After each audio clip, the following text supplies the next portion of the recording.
Here in this scenario I will show you how to configure a forest trust between two different forests. Here in this picture you can see two different forests. Each forest contains only one domain, and this is nscp.com and this domain is called techwebs.com, and both the domains contain one domain controller, and this domain controller is itself is the DNS server for this domain, and here is also the same. And here we are going to configure forest trust. Let's check what are the features of forest trust. And these are the main features of forest trust. First one is transitive. That means the trust between the forest routes. That means the forest route. This is the forest route for this forest nscp.com, and this is the forest route for the forest techwebs.com. And if I configure a forest trust between these two domains, and it will be transitive for all the domains, all the child domains, and all the additional trees of this forest. It will there is transitivity between them. And one way or two way means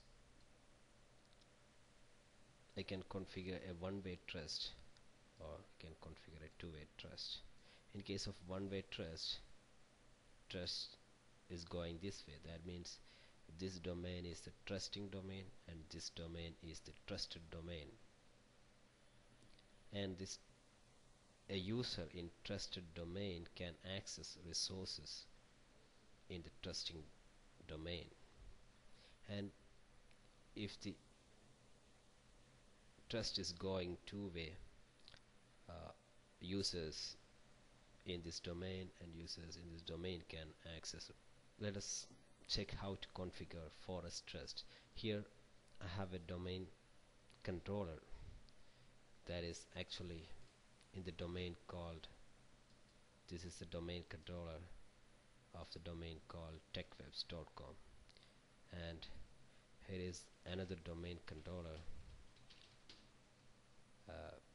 that is in the forest, the domain in the forest nscp.com, and I am going to configure trust between these two domains, and I have to configure this trust inside these domain controllers. First of all, I am going to check the connectivity with the other domain controller,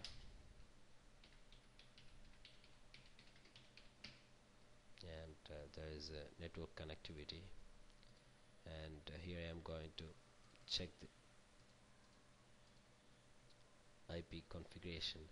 This means the DNS server means this domain controller itself is the DNS server for this domain, and in case of other domain controller, and this domain controller itself is the DNS server for this domain.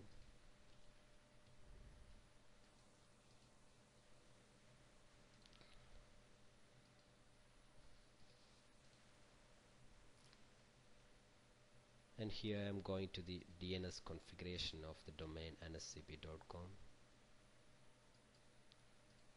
and right click the server, and I have to configure a forwarder, and this DNS server, this queries should be forwarded to the DNS server of the other domain called techwebs.com.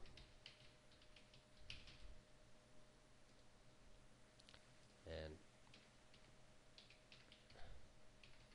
type the IP address of the DNS server of techwebs.com.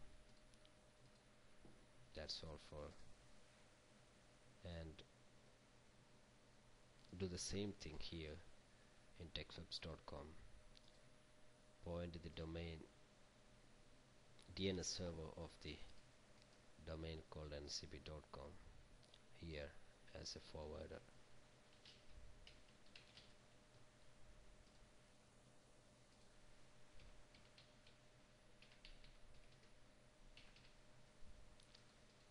This means all the queries to nscp.com will be forwarded to this DNS server.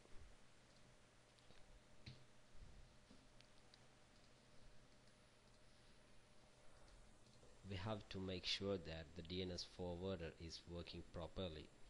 For that, here we can use NS lookup tool.